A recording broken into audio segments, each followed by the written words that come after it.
आज की कहानी कॉलेज में पढ़ रहे 4 लोगों की है, 4 दोस्तों की है, जिसमें से 2 लड़की होती है और 2 लड़के।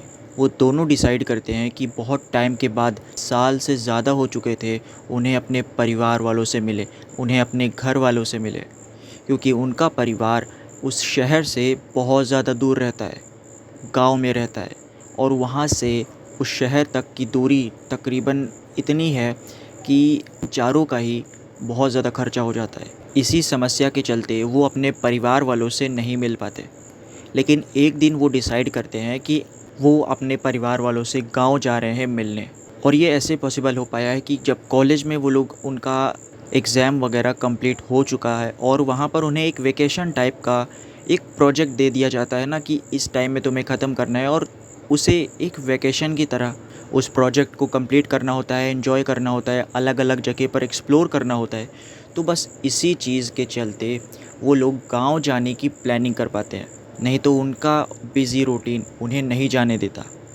यही वजह थी कि वो प्लान तो करते हैं और उसके बाद उन्हें अगले दिन ही निकलना होता है, और वो बिल्कुल भी अपना टाइम वेस्ट नहीं करते। जर्नी काफ़ी लंबी थी, वो ट्रेन से निकल जाते हैं, और जब वो लोग निकल जाते हैं तब रात के समय पहुंचते पहुंचते उन्हें उस गांव में सुबह हो जाती है। तो अब सुबह का वक्त है, वो लोग उस गांव में पहुंच चुके हैं, चारों ही लोग, वो चारों लोग उस गांव के अंदर है। अब एक एक करके वो जा रहे हैं अपने परिवार वालों से मिलने। सभी का घर अलग है, चारों लोग एक ही गांव में रहते हैं और सभी का घर अलग है।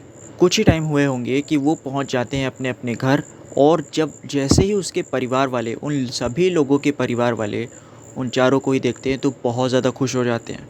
क्योंकि सिर्फ फ़ोन पर ही बात होती थी, कोई आमने सामने नहीं इस तरह मिलता था।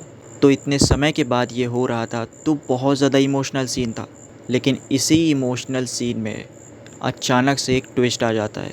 यही कुछ दोपहर के 3 से 4 बज रहे होंगे, शाम का ही वक्त हो रहा था। तो उन चारों लोग दोबारा डिसाइड करते हैं कि वो अपने कितने टाइम के बाद गांव आए, कितने साल हो चुके हैं, इतने टाइम के बाद वो गांव आए हैं, तो क्यों ना उस गांव को अच्छे से एक्सप्लोर किया जाए, और उन्हें एक साथ मिलकर अपना प्रोजेक्ट भी कंप्लीट करना था। तो यही वजह थी, और एक प्लानिंग करके वो लोग एक जगह पर मिलते हैं। गांव में तुमने देखा होगा कि एक चबूतरा बना होता है और बीच में पेड़ होता है, तो वो चारों ही उस जगह पर जाकर बैठ जाते हैं। शाम को जैसे गांव में लोग बैठते हैं, बिल्कुल वैसे ही आपस में बातें करते हैं। और तभी एक बूढ़ा सा आदमी, वो क्या नोटिस करते हैं कि एक बूढ़ा सा आदमी आकर उसी पेड़ के पास बैठ गया है, और वो बूढ़ा आदमी कुछ अपने मन में बड़बड़ा रहा था। मान लो ऐसा कि किसी को सुनाई ना दे, लेकिन फिर भी उसे आसानी से सुना जा सकता है कि क्या बड़बड़ा रहा है। लेकिन उसे वो लोग अवॉइड करने की पूरी कोशिश करते हैं, लेकिन नहीं कर पाते। कुछ टाइम के बाद वो बूढ़ा इंसान खुद ही वो उठकर वहाँ से चला जाता है।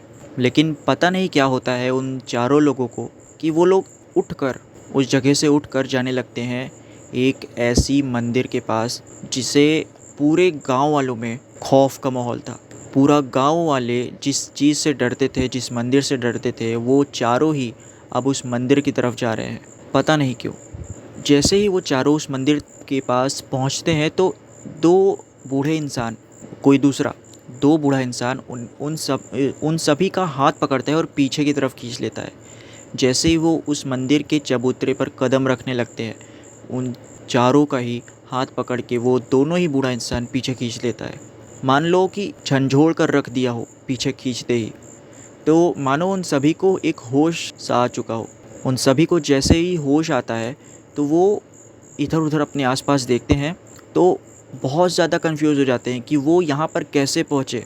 तो वो एक दूसरे से पूछ ही रहे थे, मतलब कंफ्यूज ही थे कि वो यहाँ पर कैसे पहुँचे। तभी वो जो दो बूढ़े इंसान थे, वो उन चारों लोगों को ही डांटने लगते हैं। वो डांटते हुए कहते हैं कि तुम्हें इतनी जल्दी मरने का शौक़ है क्या, जो तुम इस जगह पर आए हो। उन चारों में से किसी को भी समझ नहीं आ रहा था कि ये बूढ़ा इंसान क्या बोल रहा है। वो और ज़्यादा पूछता है उसके बारे में कि आप किसके बारे में बात कर रहे हैं। वो बूढ़ा इंसान बोलता है, तुम आज से किसी को भी इस मंदिर के करीब नहीं आने दोगे। तो पता नहीं क्यों वो बूढ़ा आदमी उनसे ये बात कह के वो दोनों ही बूढ़े आदमी उस जगह से चले जाते हैं। लेकिन अभी भी चारों के मन में ये सवाल था कि क्यों क्यों यहाँ पर उन्हें आने से रोक दिया गया। अब क्योंकि वो ज़्यादा नहीं सोचते हैं, उन्हें भूख भी लग रही थी क्योंकि बहुत ज़्यादा टाइम हो चुका था। वो वापस जाते हैं अपने घर, और कि कोई एक के घर पे वो चारों ही पहुंच जाते हैं। तो शाम के टाइम, शाम का वक्त हो रहा था, वो कुछ खाते पीते हैं। लेकिन अभी भी उन चारों के ही दिमाग में ये सवाल खटक रहा था कि ऐसा क्या है वहाँ पर, ऐसा क्या है उस मंदिर में जिसे हम वहाँ नहीं जा सकते। तो एक किसी उन चारों में से ही किसी एक के चाचा होते हैं जो उसी घर पे थे। तो वो चाचा बचपन से ही उस चारों लोगों में से कोई एक जो था उसके बहुत ही अच्छे दोस्त थे। मान लो ऐसा होता है ना कि बचपन में जो साथ में खेल रहा हो, बड़े होते हुए उसके बिल्कुल एक करीब, जैसा करीब एक इंसान होता है, तो वैसे ही वो चाचा उसके पास आते हैं। और जैसे ही वो चाचा उसके पास आते हैं तो उस जो चारों में से जो एक था वो अचानक से उठ जाता है और अपने चाचा को देखकर खुश हो जाता है। तो गले मिलते हुए वो एक सवाल पूछता है अपने चाचा से। वो सवाल पूछता है कि आज हम वो मंदिर गए थे तो पीछे से दो बूढ़े इंसान आके हमें पीछे खींच लिए। तो जैसे ही वो इतना बोलता है, अब उसके चाचा उसे डांट देते हैं और अब वो चुप हो जाता है। तो उसके चाचा भी अगेन यही बात कह रहे होते हैं कि कुछ भी हो जाए उस मंदिर के पास मत जाना। अब जो सवाल चारों के दिमाग में शांत होने वाला था वो दोबारा से और ज़्यादा जग चुका है। अब चारों का ही दिमाग सिर्फ यही सोच रहा है कि क्या है उस मंदिर में, क्या है जो हमें वहाँ जाने से लोग मना कर रहे हैं, रोक रहे हैं। बहुत सारे सवाल थे उन चारों के ही दिमाग में। अब शाम के कुछ 6:30 या 7 बज रहे होंगे। चारों ही डिसाइड करते हैं कि अब उन्हें अपने अपने घर लौट जाना चाहिए। लेकिन एक जो एक था जिसे चाचा ने मना किया था जाने के लिए, वो डिसाइड करता है उसी मंदिर में दोबारा जाने के लिए। वो चारों ही अब डर चुके थे इतना, 3 से 4 बार लोगों के बताते कि वहाँ पर मत जाना। अब थोड़ा सा तो डर चुके थे, लेकिन वो जो था एक, वो नहीं डरा। पता नहीं क्यों उनके उसके अंदर एक क्यूरियोसिटी थी कि जानना कि वहाँ पर क्या है। तो किसी की बात नहीं सुनता है। सभी डर कर अपने घर पर चले जाते हैं कि अब शाम का टाइम हो रहा है, खा पी के उन्हें सोना भी है और अगले दिन प्रोजेक्ट भी कंप्लीट करना है। लेकिन उसके दिमाग में अभी भी था। वो रात को क्या करता है, रात हो चुके होती है, सब सो रहे होते हैं और वो निकल जाता है उसी मंदिर की तरफ। बिल्कुल पूरा अंधेरा, रास्ते भर कोई भी लाइट नहीं, उसके हाथ में सिर्फ एक टॉर्च था।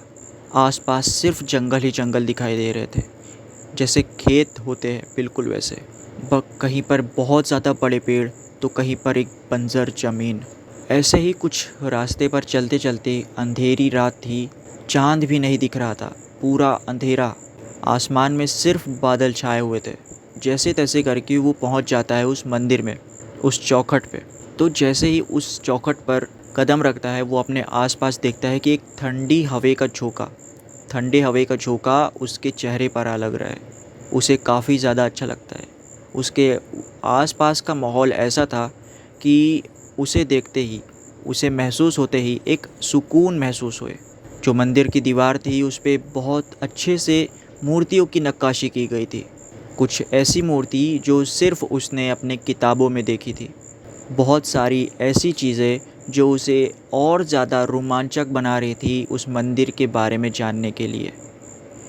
तो वो ज़्यादा नहीं सोचता है उस मौसम को, उस मंदिर के बाहर मूर्तियों को और बहुत सारी दीवारों में की गई नक्काशियों को देखकर बहुत ज़्यादा एक्साइटेड, क्यूरियस हो जाता है और वो अंदर जाता है मंदिर के।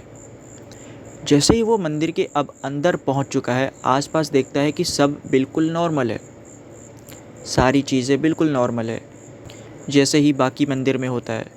लेकिन वो एक चीज़ क्या नोटिस करता है कि मंदिर में किसी भी तरह की कोई मूर्ति नहीं है। मानो कि वो बस एक ऐसा बिल्डिंग हो, एक ऐसा इमारत बन चुका हो जिसे सिर्फ मंदिर ही कहा जा सकता है। उसे बस एक मंदिर का नाम दे दिया गया है। वो टॉर्च से अपने आसपास देखता है तो बस इमारत के पिलर्स, टूटे फूटे कुछ मूर्ति के टुकड़े और दीवार पर की गई नक्काशी जिसको ऐसे मान लो कि खुरोदा गया हो। ऊपर से देखने पर बहुत पुराने एक चमगादड़ जो होते वो लटके हुए दिखाई दे रहे थे। उसे लगा कि हाँ, ये पुरानी बिल्डिंग है, कुछ इसमें अजीब सा नहीं है जो हमें डरा कर रखे। तो मंदिर को पूरा घूम लेने के बाद टॉर्च से अब वो जाने लगता है अपने घर। अब ध्यान रहे कि रात, इतनी ज़्यादा रात थी कि कुछ दिखाई न दे। अब जैसे ही वो लौटने लगता है तो उसकी टॉर्च जो अभी तक चालू थी वो अचानक से बंद हो जाती है वो बार बार कोशिश करता है, उसे ठोकता है, बंद करता है, फिर चालू करता है, लेकिन वो चालू नहीं होती। तो अब मंदिर के बाहर जैसे ही वो निकलने लगता है तो एक हाथ आता है पीछे से, और मान लो कि पीछे से हाथ आकर मुड़कर पेट पर उसके रखा और पीछे की तरफ खींच लिया। उसके साथ ऐसा होता है। तो जैसे ही वो पीछे की तरफ जाकर गिरता है तब वो अपने आसपास देखता है कि कौन है और कौन उसे खींचा। उसे महसूस होता है कि शायद मेरे अलावा यहाँ और कोई भी है जो एक्साइटमेंट के चलते उसे यहाँ पर खींच लाई। लेकिन अपने आसपास भी देखने पर और महसूस करने पर भी कोई नहीं दिखता, क्योंकि कितने टाइम के अंदर उसे कोई खींचकर भाग जाएगा। चलने की भी आवाज़ उस मंदिर में अगर कोई चलता है तो आती है। तो जैसे ही वो गिरा हुआ था उठने लगता है, तब सामने उसके एक बहुत बड़ा सा इंसान दिखाई देता है। इतना बड़ा कि उसके पैर बहुत ज़्यादा लंबे हैं, उसके बाल ज़मीन तक छू रहे हैं, उसका हाथ इतना लंबा है कि मान लो उसके घुटनों तक आ रहा है। और उस बड़े से इंसान की जो शरीर थी उसके पीछे से एक तेज़ रोशनी आती है। इतनी तेज़ रोशनी आई कि उसकी आंख मानो बंद हो गई। इतनी तेज़ रोशनी देखते ही वो वहीं पर बेहोश हो जाता है। अब होता है अगला दिन। अगले दिन में जब अपने घर में ही उस लड़के को अब उसके परिवार वाले नहीं देखते हैं तो बहुत ज़्यादा पैनिक करने लगते हैं कि कहाँ चला गया हमारा लड़का जो कल तक तो था। तो उसी परिवार में चाचा जो थे वो घर नहीं गए थे, क्योंकि इतने टाइम के बाद उनके करीब में कोई जो बचपन से ही उनके साथ खेला कूदा है वो आया था। तो वो उस घर में रुके थे और इतनी चीज़ समझते ही वो समझ जाते हैं कि कहीं ये वो उसी मंदिर में तो नहीं गया। लेकिन जैसे ही वो जाते हैं उस मंदिर में उसे चेक करने के लिए, गेट खोलकर बाहर निकलते हैं तो तभी वो बाहर खड़ा होता है वही लड़का। वो चाचा उसके पूछते हैं कि तुम कहाँ पर थे, हम लोग कितना ज़्यादा तुम्हें ढूंढ रहे थे। लेकिन उसके मुंह पर कोई जवाब नहीं था। मान लो कि उसके मुंह में दही जम चुकी हो। अब वो घर के अंदर जाने लगता है। तो जैसे ही वो अंदर घुसने लगता है उसके चाचा जो अंदर खड़े थे वो साइड हो जाते हैं। वो जाकर अपने कमरे में बैठ जाता है। अब क्योंकि सुबह का वक्त हो रहा था तो उसके कमरे में नाश्ता दे दिया जाता है उसे। उसके सामने जैसे ही नाश्ता लाया जाता है वो उस थाली को उठाकर तुरंत फेंक देता है। वो कहता है कि इतना मसालेदार ऐसा महक वाला भोजन हमें नहीं खाना जिसमें लहसुन और प्याज की महक आ रही हो। वो इतना तेज़ इस चीज़ को बताता है, इतना तेज़ गुर्रा कर बोलता है कि सभी परिवार वाले उसकी आवाज़ सुनकर डर जाते हैं। तभी उसके चाचा उसके कमरे में आते हैं तो वो जो थाली दूर फेंकी थी उसे उठाकर ले जाते हैं और जितना भी खाना गिर चुका था उसे साफ़ करते हैं। और फिर उसके चाचा कुछ फल जैसे केला और सेब उसके सामने ला कर रखते हैं। वो लड़का उस फल को तो खा रहा था, लेकिन खाते खाते वो कुछ गाने लगता है। वो फल खा रहा था और उसके मुंह से कुछ ऐसा मंत्र निकल रहा था जिसे सुनते ही इंसान मंत्रमुग्ध हो जाए। उसका स्वर, एक एक स्वर इतना ज़्यादा अच्छे से उसके मुंह से निकल रहा था मानो कोई सिंगर के मुंह से वो स्वर निकल रहे हो। सिर्फ वो ही नहीं, आसपास के जितने भी गांव वाले थे वो उस घर के आसपास इकट्ठा हो जाते हैं। इतना अच्छा मंत्र आज से पहले उन्होंने कभी नहीं सुना था। अब जैसे ही उसके आसपास के गांव के लोग उस स्वर को उस मंत्र को सुन रहे थे तो जो चाचा थे उन्हें तो बहुत अच्छे से पता था कि इसकी आवाज़ कैसी है।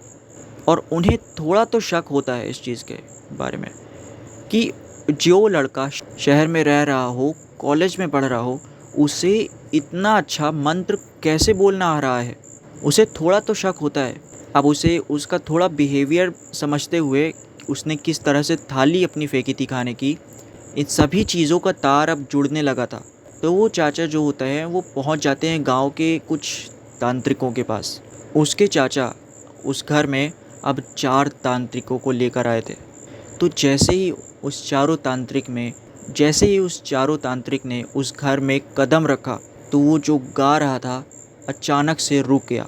जो लड़का इतना अच्छा मंत्र गा रहा था वो अब अचानक से रुक चुका है और अब उसके मुंह से गुर्राने की आवाज़ निकलनी शुरू हो गई। एक गंदी भयानक गुर्राने की आवाज़। अब उन तांत्रिक को भी समझ आ चुका है कि यहाँ पर क्या हो रहा है।